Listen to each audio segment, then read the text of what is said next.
Congreso Futuro en Cooperativa. Es una presentación de N. Este invierno, cuidarnos es tarea de todos. Comencemos hablando por la pandemia que nos ha tenido los últimos meses, no solo aquí en Congreso Futuro hablando de esto, sino que también en nuestras casas, en nuestras onces, en nuestras reuniones por Zoom, en nuestros carretes por videollamada. Siempre hemos estado hablando de la pandemia y ahora pareciera ser que entramos en una nueva etapa sobre desconfinamiento y ahí aparecen obviamente grandes desafíos para implementarlo de manera correcta primero y también de manera segura.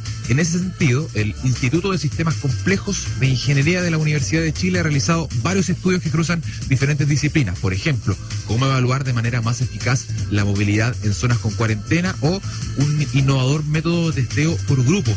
De todo eso le vamos a preguntar al director del Instituto de Sistemas Complejos de Ingeniería, ISI, y académico de la Facultad de Ciencias Físicas y Matemáticas de la Universidad de Chile, Leonardo Basso. Leonardo, ¿qué tal? Muchas gracias por contestar el llamado de Congreso Futuro. ¿Cómo estás? Osvaldo, muy buenos días. Muchas gracias por invitarme. Leonardo, partamos hablando sobre estos trabajos que ustedes están realizando ahí en ISI. ¿Cuál es el propósito que tienen ustedes? ¿Es mejorar el funcionamiento de esta implementación, de este desconfinamiento paulatino que estamos realizando en Chile mediante sistemas de ingeniería? Eso es, ¿cierto? El instituto tiene 3 años de existencia y la labor del instituto, que agrupa a ingenieros, economistas y geógrafos de diferentes universidades, siempre ha sido innovar y transformar esa innovación en algo que sea concreto social y económicamente. Es decir, tratar de aterrizar grandes ideas y grandes innovaciones y poner la pelota en la cancha y hacer que eso impacte de alguna manera al transferir esta tecnología a la sociedad. Y lo que sucedió es que cuando enfrentamos la pandemia en marzo, en el instituto tomamos rápidamente la decisión de darnos vuelta y enfrentar la pandemia derechamente. Así que redirigimos todos los recursos, los esfuerzos, el conocimiento hacia la pandemia y nos planteamos tratar de encontrar cuáles son los lugares donde podíamos ayudar con ingeniería, pero que en el espíritu del instituto tuviese impacto directamente. Es decir, de qué manera ayudamos a controlar contagios, de qué manera ayudamos a operar mejor los centros de salud, de qué manera ayudamos a quienes al final están en la primera línea enfrentando al virus este. Entonces, llevamos diferentes iniciativas y una de esas son las que usted mencionaba, que son entender muy bien la movilidad como uno de los factores centrales para los contagios y tratar de entender de qué manera testeamos mucho para poder cercar al virus a medida que van ocurriendo focos. En ese sentido, entonces, Leonardo, hay varias formas ustedes que están trabajando durante la pandemia, pero vamos a lo que está pasando actualmente y el escenario que vamos a tener que empezar a enfrentar, porque ya hay varias comunas, al menos en la región metropolitana, que están en esta fase de transición que permite la movilidad de las personas dentro de la propia comuna. Y en ese sentido, quiero preguntarte si existe algún sistema que pueda seguir la movilidad de la gente de estas comunas, de cuidar de que no se vayan a meter a comunas que incluso están en cuarentena o que haya movilidad entre comunas que están en etapa de transición. ¿Cómo funciona un sistema que pueda medir la movilidad de las personas? Claro, lo que nosotros detectamos muy rápidamente es que la movilidad era importante y que necesitábamos ser capaces de de medirlo de una manera que permitiera visualizar, tomar decisiones, pero que estuviese muy lejos de cualquier herramienta de seguimiento. Y la manera de hacer eso es con datos que se anonimizan y agregan por parte de Entel. Tiene una forma de medir conexiones a las antenas de celulares.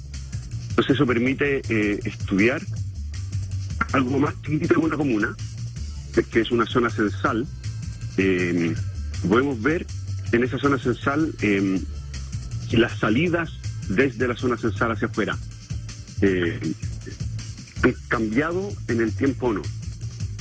Entonces podemos ver si es que los desplazamientos desde esa zona hacia afuera aumentan o disminuyen semana a semana, y podemos ver si es que las entradas a otra de estas zonas aumentan o disminuyen. Entonces, hemos estado siguiendo la movilidad a lo largo de la pandemia. Por ejemplo, en la cuarentena nosotros pudimos ver, en promedio, los desplazamientos bajaron 35% en Santiago, pero de manera muy desigual. Más de 40% en Las Condes, cerca de 20% en La Pintana. Todo muy relacionado a estrato socioeconómico y cercanía o no al centro.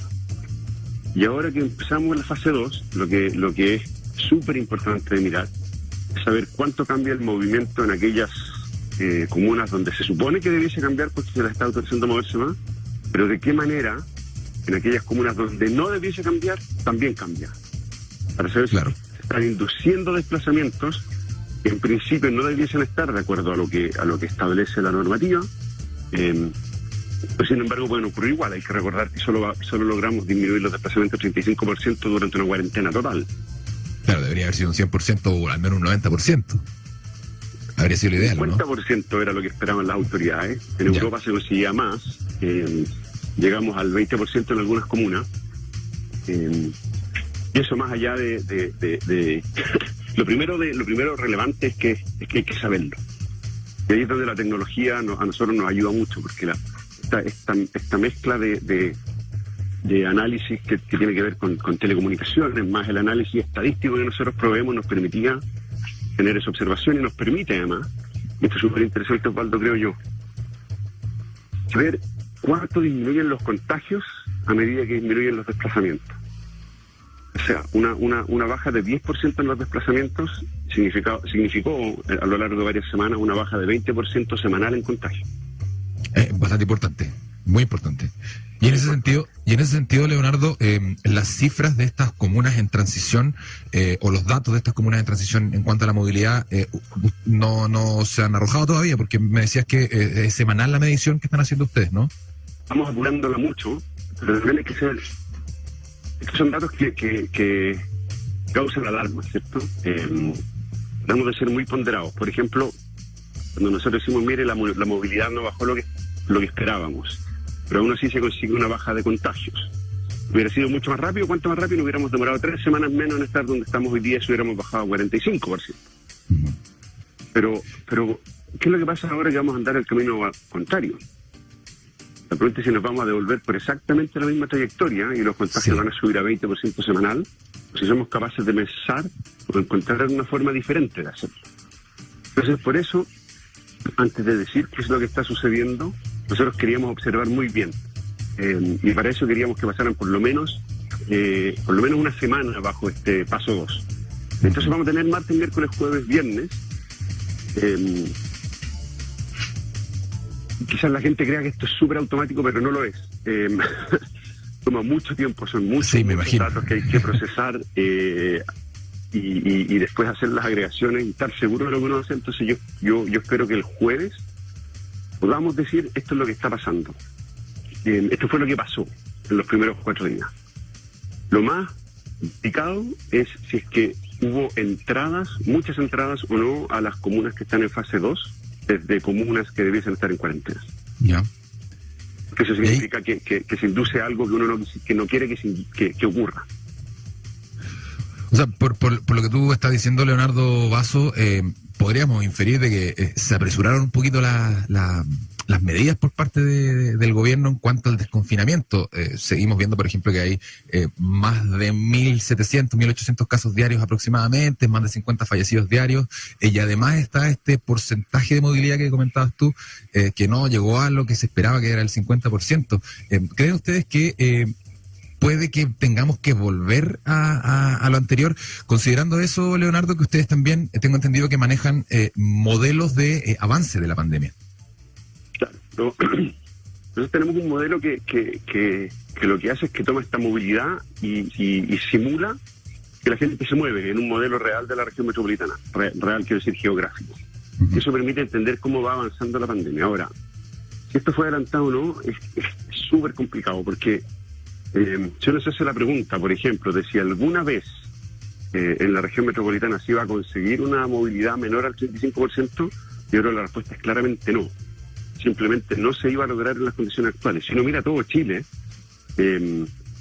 nunca se consiguió una baja promedio menor al 35% en ninguna región. Y eso tiene que ver simplemente con nuestra realidad económica. La gente se mueve más en las comunas de estrato socioeconómico más bajo porque hay una precariedad y una necesidad de ejercer actividad económica muy probablemente informal. Exacto. Fue adelantado, pero no lo sé. Afortunadamente, hay umbrales. Y cuando esos umbrales se alcanzan, lo que dice la política es que nos vamos a devolver al paso anterior. Quizás la pregunta es cuán rápido nos vamos a devolver al paso anterior. Claro. Pero y en ese sentido, Leonardo, en cuanto a la velocidad que podamos llegar a volver a un paso anterior, ¿esos datos son creados por el gobierno? ¿Son los datos que ustedes les proporcionan? ¿Cómo va a funcionar ahí? Porque tú decías que no es un proceso fácil, no es un proceso rápido, se tienen que analizar datos de distintas fuentes y ponte tú, quizás tengamos un desfase de 1 semana, 2 semanas con estos datos y estemos volviendo tarde al paso anterior. ¿Puede pasar eso, no? Los datos de contagio son los datos de MinSal que aparecen, que vienen de Epivigila, y lo que nosotros podemos ir aportando, y lo hacemos en cada reporte, es de qué manera eso se correlaciona con movilidad. Entonces, lo que uno observa es que lamentablemente recorrimos el camino exactamente inverso, es decir, la movilidad aumentó tanto y los contagios aumentaron en la misma proporción que cuando veníamos bajando. Quiere decir que no seguimos ningún tipo de cambio o de cultura respecto del cuidado o de preparación para que las cosas fueran diferentes. El ejemplo dado en innovación, para mí el ejemplo que siempre se me viene a la cabeza es transporte público. Porque uno puede decir, júntense máximo de 5, júntense máximo de 10, no abramos los restaurantes, evitemos los cultos, todo aquello que junte gente. Pero hay un evento masivo que ocurre todas las mañanas y todas las tardes. Sí. Y si estamos abiertos de lunes a viernes, va a seguir ocurriendo. Y es el único que no se puede evitar, que es el transporte público.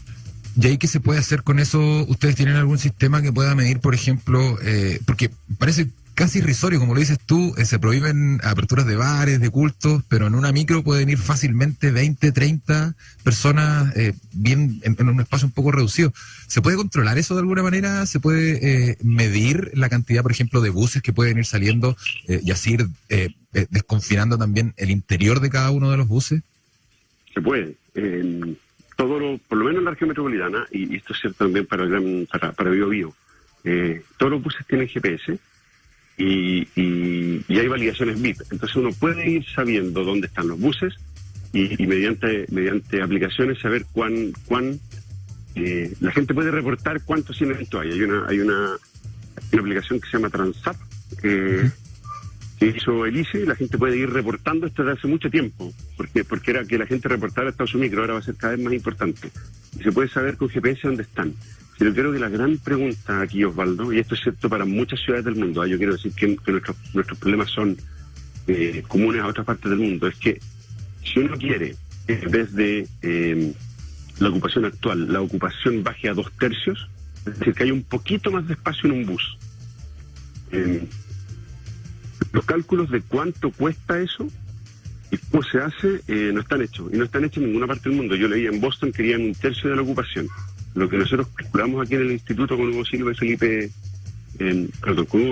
Sepúlveda fue que para bajar a 2/3 de la ocupación se requiere aumentar la flota de buses como en 30% y aumentar el subsidio, 145%. Eso pregunta si tenemos esa plata y de dónde sacamos esos buses. Es una conversación que al menos no se ha dado hasta el momento. Yo tengo la impresión que no, y nuestra búsqueda internacional dice que esa conversación se ha dado poco en otras partes. Hay que entender también que los rebrotes están ocurriendo en todos lados. Es que por eso Leonardo, pareciera ser con todos los antecedentes que tú nos das, es que vamos directamente a retroceder al paso anterior. No se están tomando las medidas en cuanto a transporte, no se están tomando en cuenta los umbrales de movilidad. Al menos los datos que ustedes están entregando nos hace sentir de que puede haber un segundo rebrote más o menos fuerte, y en ese sentido ustedes también están preparando una propuesta de testeos preventivos, testeos eficaces y masivos que obviamente ayudarían bastante a controlar la pandemia. ¿Cómo funciona este modelo de testeo masivo que tienen trabajando ustedes? Se llama pool testing o testeo grupal. Es algo que es una iniciativa que desarrollamos con la Facultad de Medicina. Interesantemente se desarrolló paralelamente en la Universidad Austral. y nos fuimos enterando en el camino. La idea es la siguiente: yo tengo una población que es vulnerable, pero en el que no tengo aún un foco desatado o no tengo casos, tengo muy poquitos. Entonces lo que yo quiero hacer es poder detectar súper rápidamente qué es lo que está pasando ahí. Ahora, nosotros tenemos 20.000 PCR al día en Chile. Es un cambio copernicano. Antes teníamos 3.000 al principio de la pandemia. Pasamos a 20.000. Pero 20.000 tampoco se hace demasiado. Entonces la idea es la siguiente. Por ejemplo, nosotros vamos a un hogar de adulto mayor, donde hay un sospechoso, y entramos a ese hogar de adulto mayor y tomamos muestras a todas las personas, a todos los residentes y a todo el personal. Hay 100 personas en total. Pero en vez de usar 100 PCRs, que es un recurso escaso y que además tomaría mucho tiempo de procesar, tomamos las muestras de grupos de, por ejemplo, 10 personas, y esas muestras se mezclan en una sola. Entonces yo tengo una sola muestra para 10 personas. Entiendo. Como no hay un foco desatado, piense usted que cuando la gente se va a hacer PCR con síntomas a los centros de salud, estamos en una positividad ahora del bajo el 20%. Estoy en un lugar donde no hay muchas personas con síntomas, a lo más una. Entonces la tasa de positividad va a ser aún más baja. Entonces cuando yo testeo a un grupito de 10, lo más probable es que le salga negativo. Cuando sale negativo, yo digo, estas 10 personas no están infectadas. Cuando un grupo me sale positivo, entonces yo testeo a esas 10 personas, no les tengo que tomar la muestra de nuevo, me devuelvo a la muestra que tenía y los testeo. Y de esa manera uso mucho menos test y soy capaz de identificar el contagio. Nosotros hicimos un piloto de esto, Osvaldo.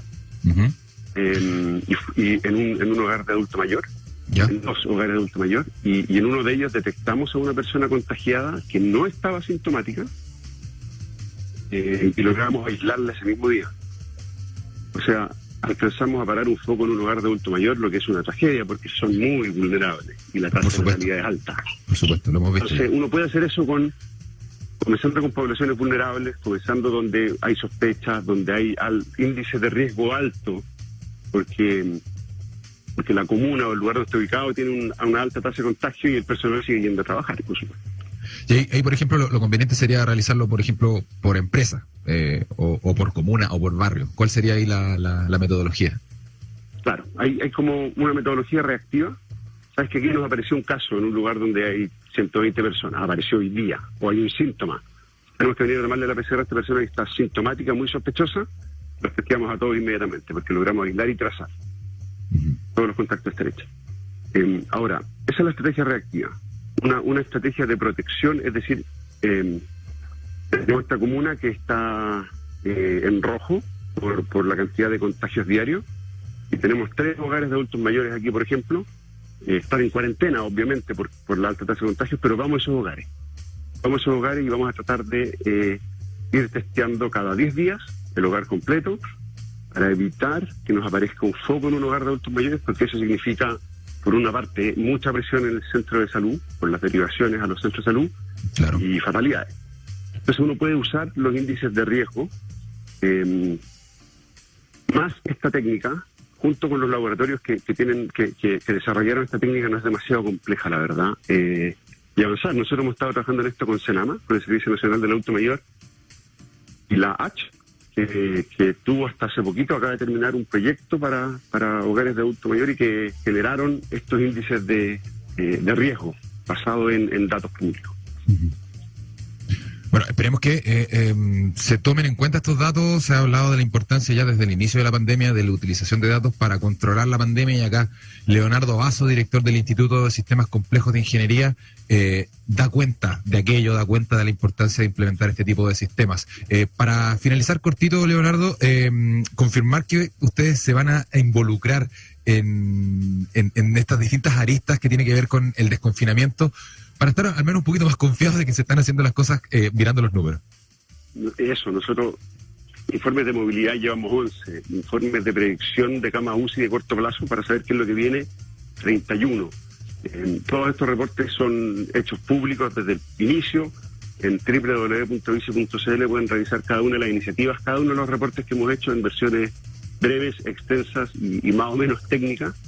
Y vamos a seguir acá en la segunda línea NERD del problema. Una segunda línea muy importante, así que ahí, si alguna autoridad está escuchando, ISCI, ISCI.cl es el nombre de este sitio del Instituto de Sistemas Complejos de Ingeniería, que tiene una cantidad de informes que pueden aportar seguramente a realizar un desconfinamiento de manera más segura. Leonardo Basso, te queremos agradecer mucho tu tiempo, te mandamos un gran abrazo. Un abrazo para ustedes, muchas gracias por invitarnos. Que estés muy bien, chao. Hasta luego.